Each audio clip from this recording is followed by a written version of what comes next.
Hop aboard our magic carpet for an exciting trip to the mysterious land of ancient Persia.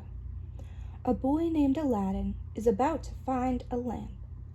Not just an ordinary lamp, mind you, a special lamp, complete with a genie. Aladdin and the Wonderful Lamp by Andrew Lang. There once lived in Persia a boy called Aladdin. One day when he was playing in the street, a stranger asked him his age and if he was not the son of Mustafa the tailor. "I am, sir," replied Aladdin, "but he died a long while ago." At this the stranger fell on his neck and kissed him, saying, "I am your uncle, and I knew you from your likeness to my brother. Go to your mother and tell her I am coming." Aladdin ran home and told his mother of his newly found uncle. "Indeed, child," she said, "your father had a brother, but I always thought he was dead."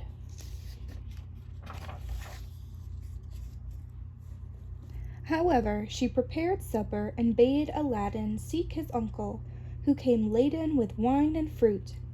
He told Aladdin's mother not to be surprised at not having seen him before, as for 40 years he had been out of the country. Next day he led Aladdin a long way outside the city gates, until they came to 2 mountains divided by a narrow valley. "We will go no farther," he said. "I will show you something wonderful. Gather up sticks while I kindle a fire." When the fire was lit, he threw on it a powder he had with him, at the same time saying some strange words. The earth trembled a little and opened in front of them, disclosing a square flat stone with a brass ring in the middle to raise it by. Aladdin tried to run away, but his uncle caught him and gave him a blow that knocked him down. "What have I done, uncle?" he said piteously. Whereupon his uncle said more kindly, "Fear nothing, but obey me. Beneath this stone lies a treasure that is to be yours, and no one else may touch it, so you must do exactly as I tell you." At the word treasure, Aladdin forgot his fears, and grasped the ring as he was told. The stone came up quite easily, and some steps appeared. "Go down," said his uncle. "At the foot of those steps you will find an open door leading into 3 large halls. Tuck up your robe and go through them without touching anything, or you will die instantly. These halls lead into a garden of fine fruit trees. Walk on till you come to a niche in a terrace where stands a lighted lamp. Pour out the oil it contains and bring it to me." He drew a ring from his finger and gave it to Aladdin, bidding him prosper. Aladdin found everything as his uncle had said, gathered some fruit off the trees, and, having got the lamp, arrived at the mouth of the cave. His uncle cried out in a great hurry, "Make haste and give me the lamp." This Aladdin refused to do until he was out of the cave. His uncle flew into a terrible rage and, throwing some more powder on the fire, he said something, and the stone rolled back into its place. This man had only pretended to be Aladdin's uncle. He was really a cunning magician who had read in his magic books of a wonderful lamp that would make him the most powerful man in the world. Though he alone knew where to find it, he could receive it only from the hand of Aladdin. Now, since he could not force the boy to give him the lamp, he returned to Africa whence he had come. Aladdin remained in the dark, crying and lamenting. At last he clasped his hands in prayer, and in so doing rubbed the ring, which the magician had forgotten to take from him. Immediately a genie rose out of the earth, saying, "What wouldst thou with me? I am the slave of the ring, and will obey thee in all things."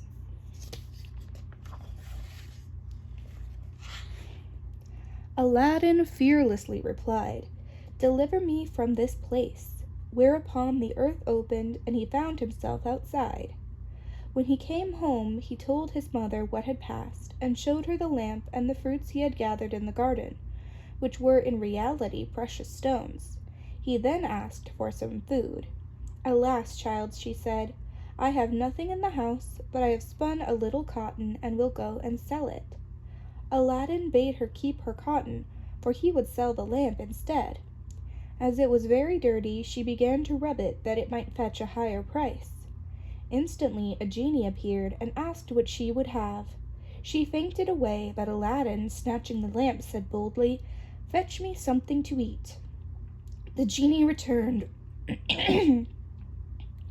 The genie returned with a golden bowl, 12 gold plates containing rich meats, 2 gold cups, and a bottle of wine. Aladdin's mother, when she came to herself, said, "Whence comes this splendid feast?" "Ask not, but eat," replied Aladdin.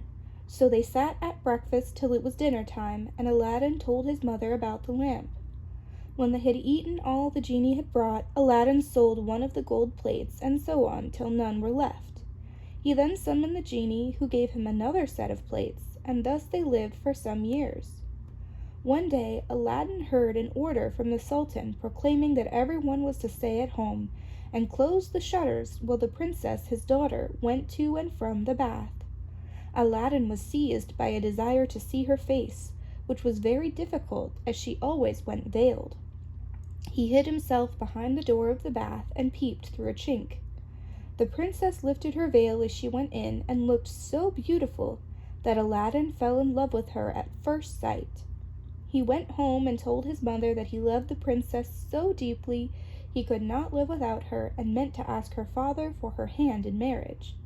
His mother, on hearing this, burst out laughing, but Aladdin at last prevailed upon her to go before the Sultan and carry his request. She fetched a napkin and laid in it the magic fruits from the enchanted garden, which sparkled and shone like the most beautiful jewels.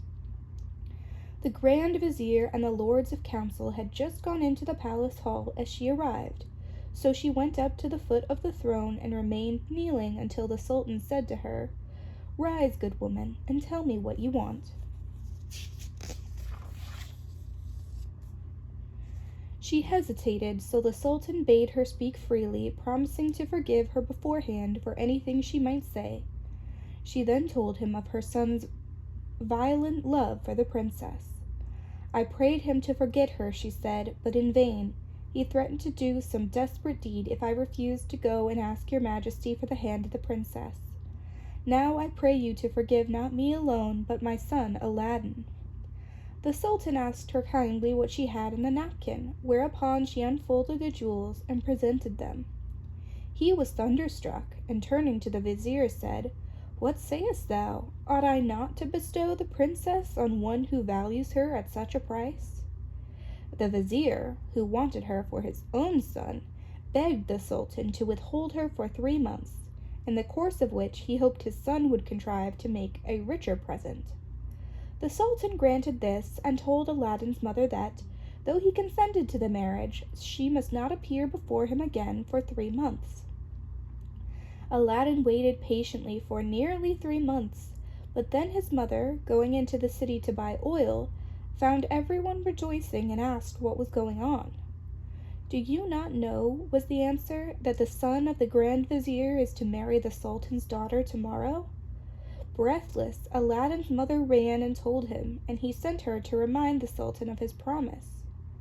The Sultan said to her, "Good woman, your son must first send me 40 basins of gold brimful of jewels, carried by 40 black slaves and as many white ones, splendidly dressed. Tell him that I await his answer." The mother of Aladdin bowed low and went home, thinking all was lost. She gave Aladdin the message, adding, "He may wait long enough for your answer." "Not so long, mother, as you think," her son replied.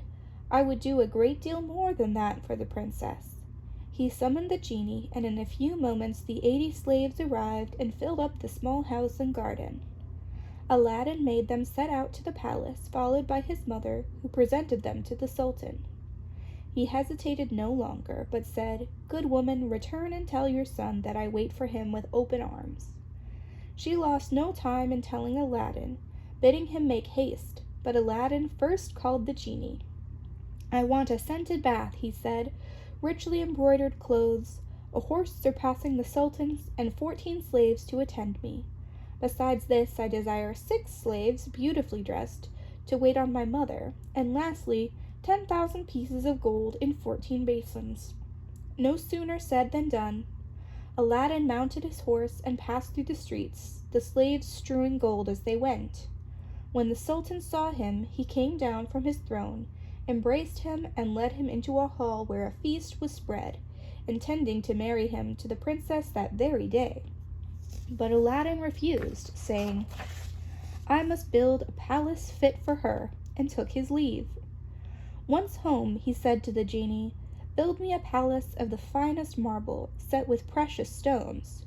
In the middle you shall build me a large hall, each side having 6 windows. There must be stables and horses and grooms and 100 slaves. Go and see about it." The palace was finished the next day, and the genie carried Aladdin there and showed him all his orders faithfully carried out, even to the laying of a velvet carpet from his palace to the Sultan's. Aladdin's mother then dressed herself carefully and walked to the palace with her slaves. The Sultan sent musicians with trumpets and cymbals to meet them, and the air resounded with music and cheers.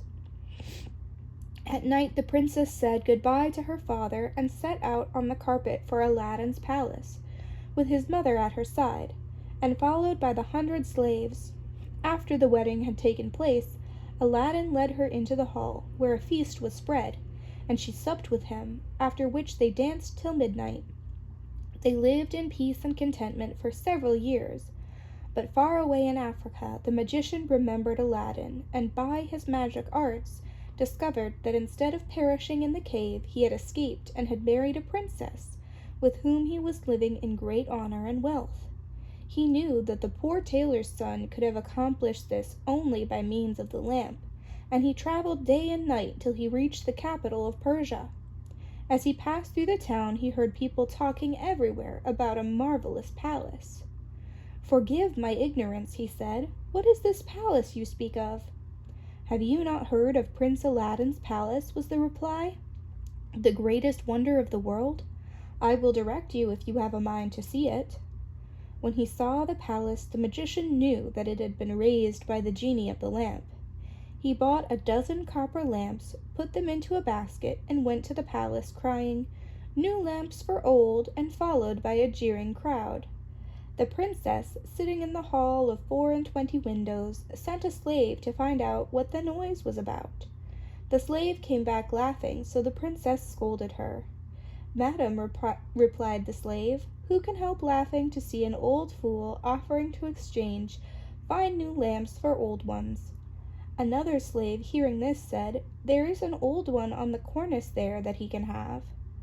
Now this was the magic lamp which Aladdin had left there when he went hunting. The princess, not knowing its value, laughingly bade the slave take it and make the exchange. She went and said to the magician, "Give me a new lamp for this." He snatched it and bade the slave take her choice, amid the jeers of the crowd. Then he went out of the city gates to a lonely place, where he remained till nightfall, when he pulled out the lamp and rubbed it. The genie appeared, and at the magician's command carried him, together with the palace and the princess in it, to Africa. Next morning the Sultan looked out of the window toward Aladdin's palace and rubbed his eyes, for it was gone. He sent 30 men on horseback to fetch Aladdin in chains. They met him riding home, bound him, and forced him to go with them on foot. He was brought before the Sultan and begged to know what he had done. "False wretch," said the Sultan, "come hither," and showed him from the window the place where his palace had stood. Aladdin was so amazed that he could not say a word. "Where are the palace and my daughter?" demanded the Sultan. "For the first I am not so deeply concerned, but my daughter I must have, and you must find her or lose your head." Aladdin begged for 40 days in which to find her, promising if he failed to return and suffer death at the Sultan's pleasure. His prayer was granted, and he went forth sadly from the Sultan's presence. For 3 days he wandered about like a madman, asking everyone what had become of his palace, but they only laughed and pitied him. He came to the banks of a river and knelt down to say his prayers before throwing himself in. In so doing, he rubbed the magic ring he still wore. The genie he had seen in the cave appeared and asked his will. "Save my life, genie," said Aladdin, "and bring my palace back." "That is not in my power," said the genie. "I am only the slave of the ring. You must ask the slave of the lamp." "Even so," said Aladdin, "but thou canst take me to the palace, and set me down under my dear wife's window." He at once found himself in Africa, under the window of the princess, where he fell asleep from sheer weariness. Next morning she looked out and saw him. She called to him to come to her, and great was their joy at seeing each other again. After he had kissed her, Aladdin said, "I beg of you, princess, before we speak of anything else, for your own sake and mine, tell me what has become of an old lamp I left on the cornice in the hall of 24 windows when I went hunting." "Alas," she said, "I am the innocent cause of our sorrows," and told him of the exchange of the lamp. "Now I know," cried Aladdin, "that we have to thank the magician for this. Where is the lamp?" "He carries it about with him," said the princess. "I know, for he pulled it out of his robe to show me. He wishes me to break my faith with you and marry him, saying that you were beheaded by my father's command." Aladdin comforted her and went into the nearest town, where he bought a certain powder. Then he returned to the princess, who let him in by a little side door. "Put on your most beautiful dress," he said to her, "and receive the magician with smiles, leading him to believe that you have forgotten me. Invite him to sup with you, and say you wish to taste the wine of this country. He will go for some, and I will tell you what to do while he is gone." She listened carefully to Aladdin, and, when he left her, arrayed herself gaily for the first time since she left Persia. Then she received the magician, saying, "I have made up my mind that Aladdin is dead, and that all my tears will not bring him back to me. So I am resolved to mourn no more, and therefore invite you to sup with me. But I am tired of the wines of Persia, and would gladly taste those of Africa." The magician flew to his cellar, and the princess put the powder Aladdin had given her in her cup. When he returned, she asked him to drink her health in the wine of Africa, handing him her cup in exchange for his, as a sign that she was reconciled to him. She set her cup to her lips while he drained his to the dregs, and fell back in a deep sleep. The princess then opened the door to Aladdin, who took the lamp from the sleeping magician and summoned the genie. He bade him carry the magician outside, and then transport the palace and all in it back to Persia. This was done, and the princess felt only 2 slight shocks, and could hardly believe she was at home again. The Sultan, who was sitting in his closet mourning for his lost daughter, happened to look up and rubbed his eyes, for there stood the palace as before. He hastened there, and Aladdin received him in the hall of the 24 windows, with the princess at his side. After this, Aladdin and his wife lived in peace. He succeeded the Sultan when he died, and reigned for many years, leaving behind him a long line of kings.